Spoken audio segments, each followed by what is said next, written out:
girls, ladies, gentlemen. Something that came up, that was actually brought to my attention is, besides the after run video, I've never shown my Revo. And I was asked to do a comparison of the Revo against the T-Max. So basically the T-Max, E-Max versus the E-Revo and Revo 3.3. I've driven all of them. I've had bad experiences personally with the electrics. And if you're curious about my stance on Traxxas, you can look at older videos where I'm not the biggest fan of Traxxas, but I will say their Nitro program is very good, like their Jado. The Jado is a awesome car. I love it. It's very fun. And honestly, I haven't had any problems with it yet, but that's a good thing.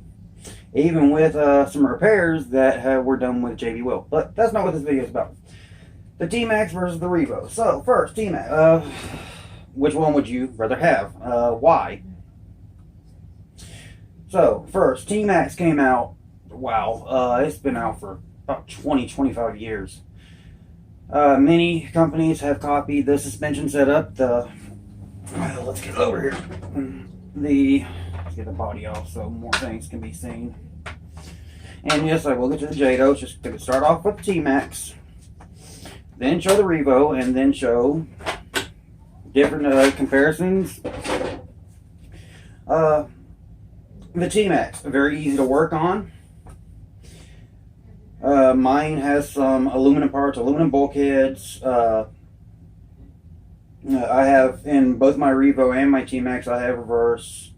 I hate the OptiDrive system. I hate it because it actually, if the spur gear is moving at all, you can't shift into reverse. I personally like having a reverse, especially with bashers. With a racer, it would be a big mistake.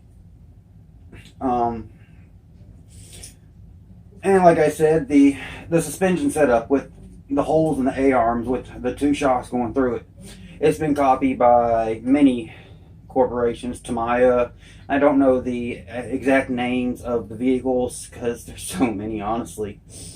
But this suspension setup has been copied so many times because it's so good. The biggest problem with the T-Max is you only have, there's a DVXL body clip that I lost a long time ago. It was in my T-Max. The biggest problem with the T-Max is the bulkheads are held in place with 8 screws. That's it. There's no keying system. The chassis isn't keyed. It's just 4 screws from the top and 4 screws from the bottom right here that go into the skid plate. That's how it's held into place. That's why mine has aluminum bulks. So the screws are going into aluminum at the top and aluminum skid plates, which I still need to get center braces, which are aluminum. But honestly, the biggest thing you're going to want to look at is some aluminum bulks, aluminum diff cases, aluminum skid plates if you can. But yeah, with it's very fun. This honestly was my first true hobby grade vehicle. I've had this July 17th will be 2 years. The only real problem I had with it was brake pads falling off, the brake pad friction material falling off the actual brake pads. Well, that's easily fixed by, as soon as you get a set of brake pads, you can pull the friction material off, get some JB Weld, completely cover, well, clean everything first with some alcohol. I use denatured alcohol. Clean everything up and put JB Weld all over it, and you're not put the friction material back on and it won't come off. Second, I've had quite a few clutch bell bearings go out, even with mesh set perfect. The holder for the pipe, the exhaust pipe broke. I just took an Allen wrench, bent it, That worked fine. This is a very simplistic vehicle, so that's probably its greatest attribute, is its greatest design. There's nothing crazy about it that you have to worry about. Mine came with telemetry, but they didn't have TSM yet.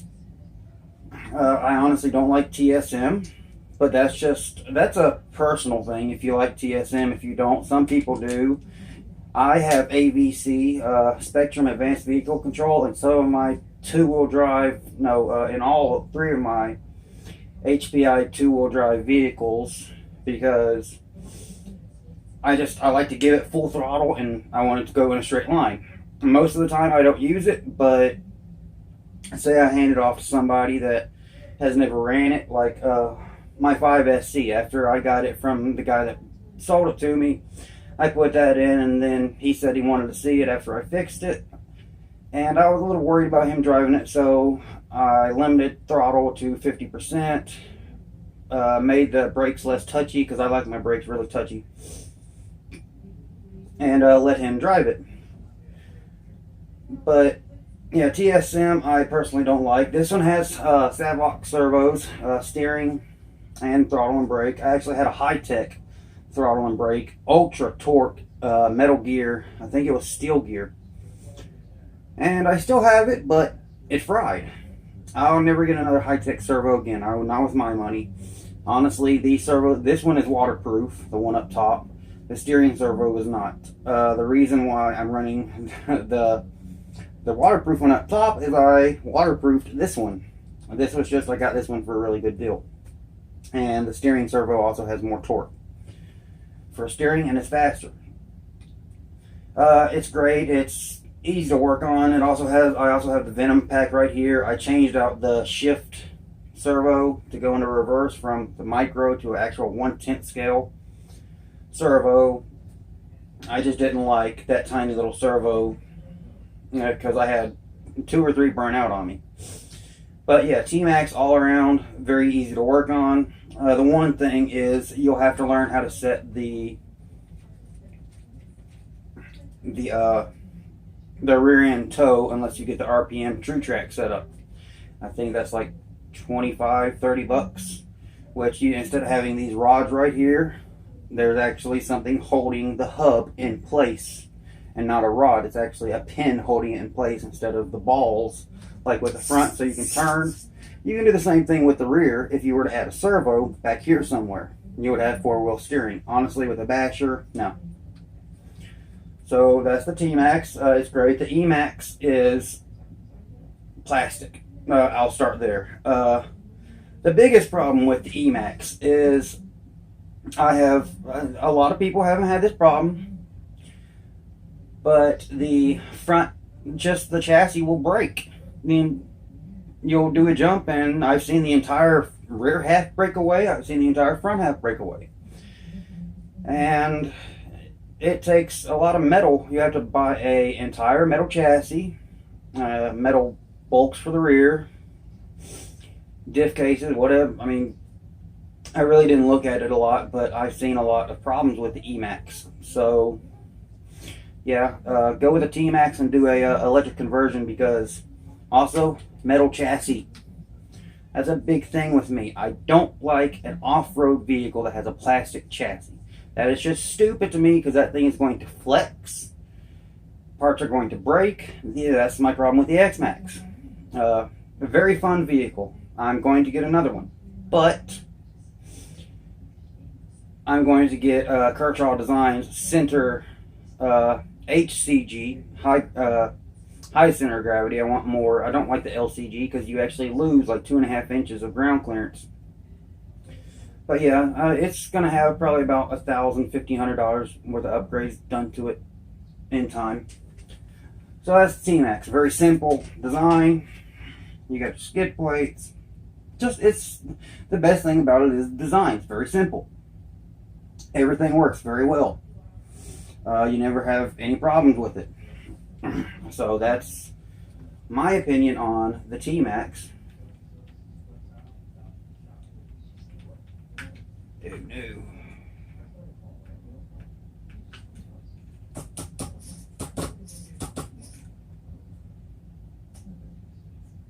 Okay, engine's still free. I haven't ran this in a little while. Forgot to put afterburner oil in it. So, T-Max. Great vehicle. Needs some upgrades. Now onto the Revo. Get in your home. I don't have a lot of room in this little room. And yes, on my Revo, I actually run a 8 scale Corvette body. I just think it looks cool. Now the Revo, the bolts actually are keyed in place. Little harder, well, much harder to work on, because with the Revo you actually have a cantilever suspension setup. So any type of suspension tuning, you have to take the body off of it to maybe set spring preload, to just change shock oil. It's just everything's in such a compact, tight space that it can be a pain in the butt to run. The transmission is very similar to the T-Max, but the layout overall is completely different. One really cool thing about the Revo is big block. What the hell is it called? Big block conversion. Traxxas offers a big block conversion, so that's cool. And so it allows you to put bigger motors on it, like the Axial 32RR1 is going to be going in this. I have the big block conversion. I've been having fun with the 3.3. Because honestly, the 3.3 is a great little motor. The rods, I've seen a lot of rods split. But then you have, I think it's Diesel Engineers or something like that. They make an HD rod, as does RB Mods. So if something happens to your rod, or you want to just upgrade it so you never have a problem, there you go. But you can see in the rear, just to get to these shocks, you have to get up under the engine, past the pipe, between the engine and the gas tank. It's just, it's very tight, very tough to work on, a pain in the butt. And it has dual steering servos. You got one on each side. And if you were to change your transmitter from a Traxxas, you need at least a if you don't get a Y connector, you would need at least a 3-channel and the ability to mix. So basically you would do 1 and 2 like usual, but your 3rd channel would be a second servo, and then you go into mixing and set, well, first you go to channel 3, set the channel as proportional instead of a switch, like a 1-way, 2-way, or 3-way switch. And then you have to go in mixing and set channel 3 as a slave to channel 1. So channel 3 will basically do what channel 1 does, and you have to set it at 100%, because if you set it 50%, that means channel 3 is going to do half of what channel 1 does. This one also has a nickel metal hydride rechargeable battery right here. This is the older style chassis. I have another one right over there. I'll probably get it before this video. That's actually my big block chassis. This one's going to stay like this. That one's going to be my big block, I think. No. I was thinking about doing electric conversion, but I'm more of a nitro. I like ICE engines, internal combustion engines. It's just, I got my TC3s running, and I have one with foam tires and one with rubber tires, and the one with rubber tires, I could not hear it shift. So last night, I actually had my fiance help me so I could actually see the RPMs of the wheels. Well, it turns out the rubber wheels were spinning at 8,434 RPM. But it's dangerous doing that because there's no load on the engine and they can over rev. And if I was to do all the math I could actually figure out by basically reversing all the gear ratios, and I'm going to be doing a video on that. You got the differentials, and then with it you have the differentials and then the pinion spur. That's it. It's direct drive except for the, but yeah, I did that and saw that they're both very quick. They're both very fun. The one with rubber tires, If they had a wider rubber tires on the rear, it'd be a lot more fun. But the rubber tires just hook up better. But with this, you can actually see very small skid plates. Right here, they do make, Integy makes servo covers that are made out of aluminum. There's a long skid plate right here, and then you have your whole engine mount right here. New Era made one for a little while, but if you find one right now, people are wanting like $150 to $250 US. So yeah, if you can get one for cheap, grab it. Of course, Traxxas being Traxxas, they used a plastic drive shafts all the way around. You can upgrade them, but yeah, it's going to cost you. I have some metal ones, but honestly, until the plastic ones die, I have no reason to. I'll probably have to do it with the Axial 32RR1 because that motor is a beast. But like I said with this one, you always remember 1 to turn, 2 to burn. Channel 1 is for steering. Channel 2 is for throttle and brake. So 1 to turn, 2 to burn, like as in burn nitro. It's old. Nitro is the oldest form of RC there is. Before even brushed vehicles came out with ESCs, and even look up mechanical ESCs where there was actually, you only had 3 speeds: low, medium, and fast. And resistors were used to actually lower the voltage. So it wasn't fully proportional. It was maybe 10%, then 50%, and then 100%, and then sometimes you didn't even have reverse. So yeah, I need a radio box for this, but honestly, I'm not worried about it. Everything works fine. I love it. The Revo is really fun. You see, I don't have a front bumper on it. I have a Slayer bumper to put on it. It's a little more closed into the chassis, but it also sort of scoops up like a short horse truck, and it'll go up under my Corvette body because that's what I'm running on this. So what should you pick? Well, the Revo has a lot more. I don't know how well I'll be able to show this, but the Revo has a lot more travel with the suspension, just with the suspension the way it's set up. But you have to remember, to set that suspension up, it's a lot tougher. It's more difficult to set that up. Because you have so many different, the little cantilever, the levers themselves, there's so many different ones you can get that are different degrees in them. With mine, I actually got a lot box that came with extra parts that came with the Summit ones, which gave it extra ground clearance and a longer suspension throw, which is great for off-roading. But say you want to do on-road and off-road. That's where the T-Max really comes in. The suspension can be tuned very quickly without having to take the body off. It's just, in my opinion, it can be tuned faster. There's plenty of parts for both of these. These both have been out for a very long time, and I know they're both off camera. But they've both been out for quite a while, so the aftermarket has really caught up with them completely. Sort of like how finally Proline has caught up with stuff for the X-Max, but from what I've seen in my groups, the Proline body for the X-Max is actually thinner than the stock body. So yeah, that sort of sucks, but the tires are really good. The Badlands MX some number. They're really good tires. They suck on road, but off road they rip. So that's really good. Not rip as in the tires, just the car itself rips. It's great. Personally, if I decide to go out and I want to go off-road, I want to take the Revo.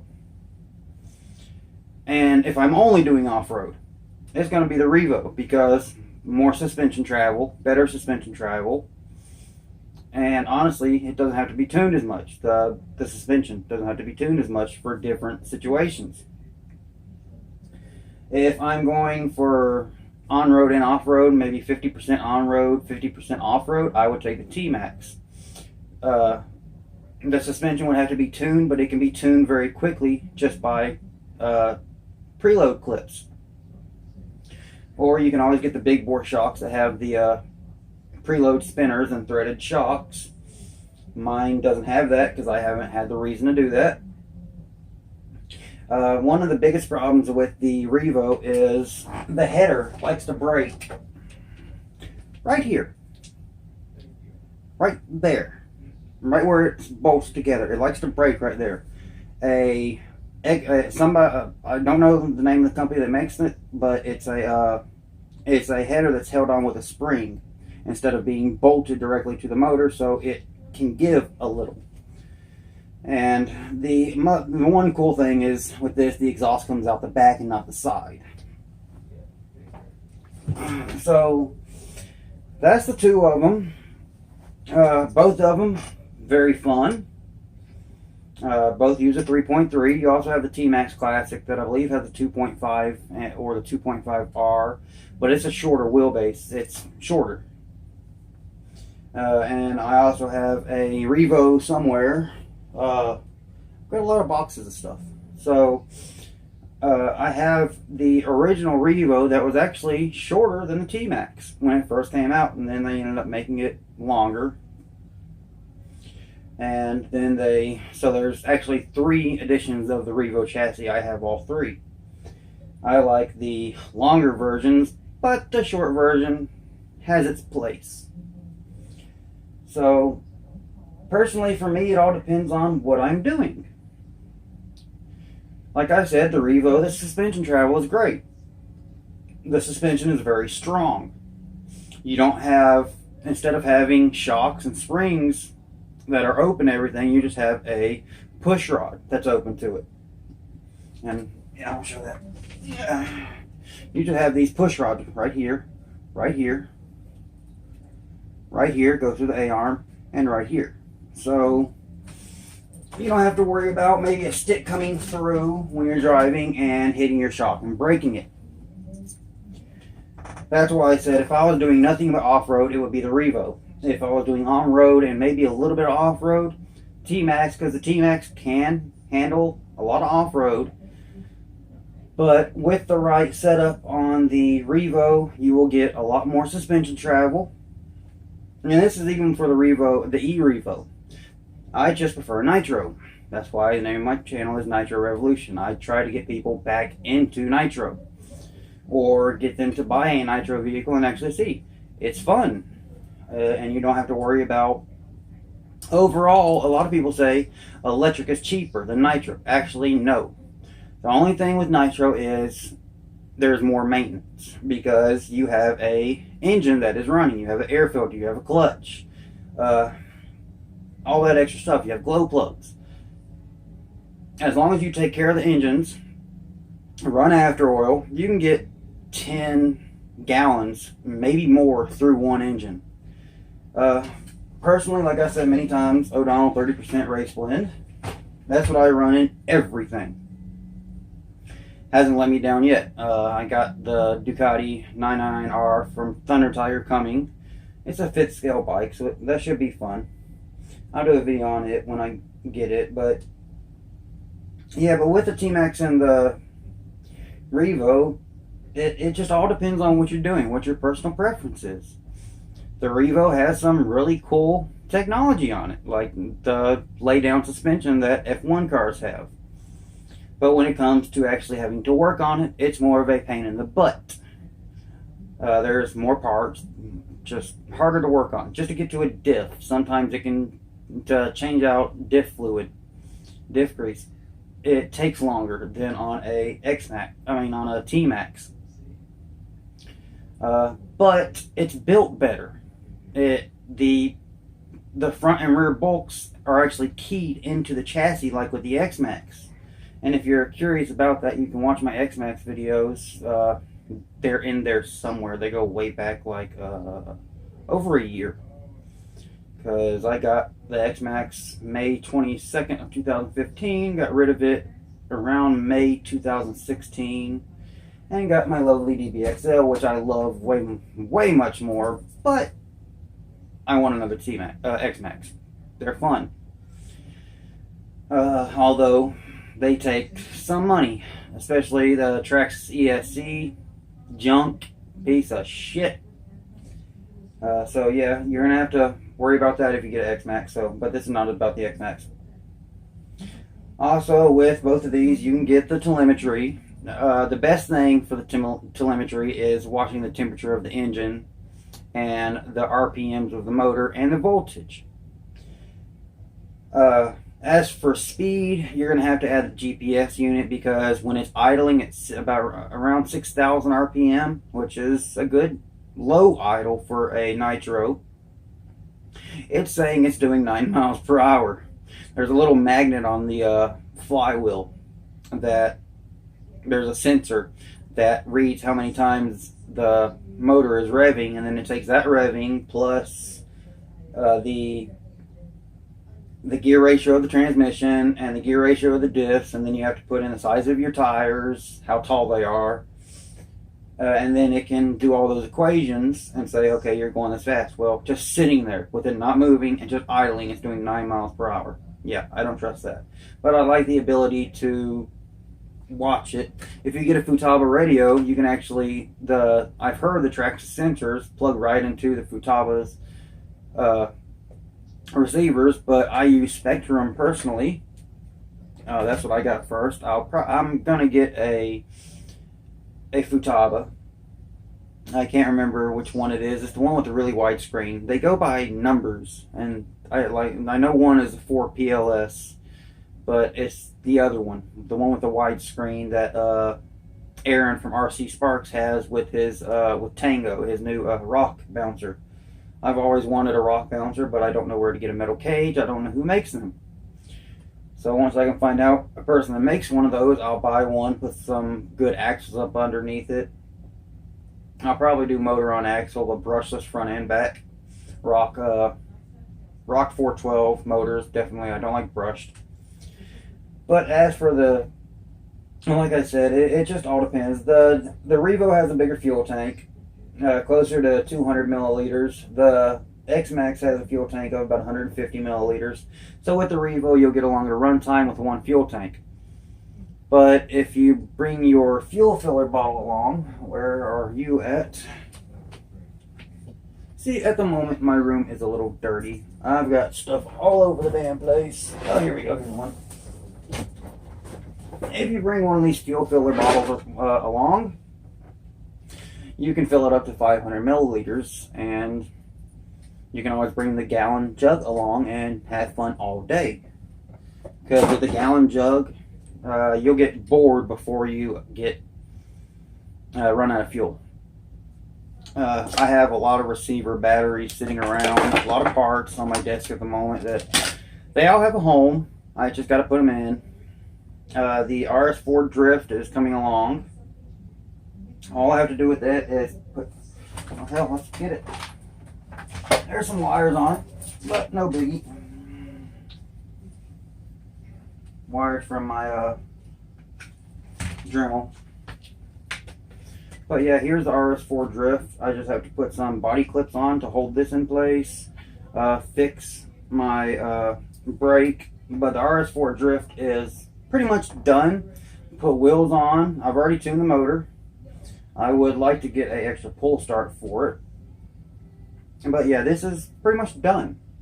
So now let's just finish my RS4 2 and Super Nitro RS4, which my Super Nitro RS4 is going to get done first. I have an OS18 for it. But yeah, the one good thing about the Revo is the throttle and the shift servo is in its own little box. But the throttle servos, you have two of them, so if one goes bad, honestly, one servo is not enough to power it. And you also have to set the mechanical trim right for them to work together without burning one of the servos out. And you have to know how to do all that stuff. I did a video on endpoints. Endpoints, also known as travel, I believe, and then dual rates, also known as steering rates. Dual rates is how far it'll turn back and forth. A lot of people use dual rates to set how far it can turn, but it'll only turn so far one way and go completely the other way with the way the servo and the linkage is set up. So I prefer endpoints, but some receivers don't have that. Most receivers don't have endpoints unless you get a digital, like this, FlySky. There's many out there. But I will say this, a lot of people take the FlySky and make it their own, they put their own name on it. I can't remember the most recent one, but I saw somebody asking, does anybody have this? All it was a GT3B, I believe it was, with a different name, and the receiver had a different sticker on it. It was the exact same receiver as the FRE. I know I have one around here somewhere, but it's the same receiver that FlySky uses. A lot of the old Arma vehicles and Traxxas vehicles, the Tactic stuff was actually FlySky. So when I got my SCX10, I actually found out, oh well, I could buy my FlySky to it, so I could only have one receiver. Right now I'm running 1, 2, 3, 4 for all my vehicles, which I think is pretty good for 28 vehicles. Well, no, 5, including the stuff for the airs. No, 6, excuse me. Because I got one for my DJI Phantom, one for my Convergence, one for fifth scales, one for buggies, truggies, and then Traxxas. So yeah, I have quite a few receivers or transmitters. So it's best to go with one. I wish Traxxas and other companies would allow you to actually choose, okay, this is the brand I want to go with, instead of getting a transmitter with each one. It would be cool if they gave you that choice, but also give you the choice, okay, it'll come with a Futaba receiver, it'll come with a Spectrum receiver, it'll come with a FlySky receiver, it'll come with a Airtronics receiver. So you don't have to buy an extra receiver and then have extra transmitter and receiver sitting around, because I have so many. Right now, I have an entire shelf that's about 4 feet wide, about 2 feet deep, with nothing but receivers. Well, transmitters, excuse me. So it's a pain in the butt. But I'm way off topic. With the T-Max and the Revo, honestly, if I was to ask which was tougher, the Revo. Hands down the Revo. I've seen the Revo do things that the T-Max couldn't do. Which one's faster? T-Max. I don't know why. It's just the way it's set up. It also is a little lighter. There's not as many parts. But because of that, it's a little weaker. And you have to realize how old the T-Max is. Nowadays, with brushless setups, things can be done like triple backflips, but you can even do that with the Jado. One of my buddies, Gary, he actually hit a ramp with a kicker, and he did a triple backflip with a Nitro Jado, which is all the Jado comes with. You can do a conversion on it to electric, but honestly, I think that would be a waste. So yeah, the Jado, the T-Max, and the Revo, very fun vehicles from Traxxas, very reliable. But out of the three, the Revo is the strongest, just by the design. It's harder to work on, but that's part of the fun, right? Working on these, that's all part of the hobby. If you don't want to work on them, don't get into the hobby. And I have a lot of how-to videos in my video sections. I'll do some how-to videos on the Revo as things come along, like adding springs between your brake pads, so when you get off the brakes, the brake pads will completely separate from each other and not drag on the brake disc. I've got that done to my T-Max and my Revo and my Truggy and a couple other vehicles, just so the brake pads don't drag. And as soon as I get off the brake, all power's there. There's no parasitic loss because the brake pads are still dragging a little. Anyone that's curious, the stuff I use to waterproof, silicone conformal coating, very thin, better than Plastidip, liquid electrical tape. It's very thin, as you can see. Well, this has been sitting for a while, but even then, it's really thin. So even when you put a layer on it, you have to have a black light to check, okay, make sure everything is done on a circuit board. If there's big gaps that you can't get to with the brush, you're going to have to use actual silicone caulking. If I was to ask between the T-Max and the Revo, which is more fun? Well, the Revo can do more. The T-Max is great on-road and off-road. It's great doing both. The Revo has a softer suspension, so on-road it's not as sure-footed as the T-Max. So that's why I say with the T-Max, if I'm going on-road and off-road, I would take the T-Max out. If I'm doing purely off-road, Revo for sure. Because it's tougher, it's stronger. You can run into stuff and you'll be fine. Within reason. I mean, you can't go running into a tree at 45 mile an hour at full throttle and think, okay, everything's going to be fine. No, don't work that way. Especially even if you add metal. You got to realize, if you add metal arms, the next weakest part in line is going to break. That usually being hinge pins, bolts, stuff like that. So yeah, that's it concerning the T-Max and the Revo comparison, showing both of them what their features are. I will say this, with the T-Max, it comes, when I bought it, it only comes with a forward. It doesn't have reverse, so you'd have to buy reverse and put it in. It's not hard. The Revo comes with reverse, so if you only want the forward, you'd have to buy the forward only conversion. It is cheaper than the reverse conversion, but you still have to buy something extra, which that's how these hobby companies make money. Not on the vehicles, but more on the parts, because they know people are going to break parts. That's why they make extra parts.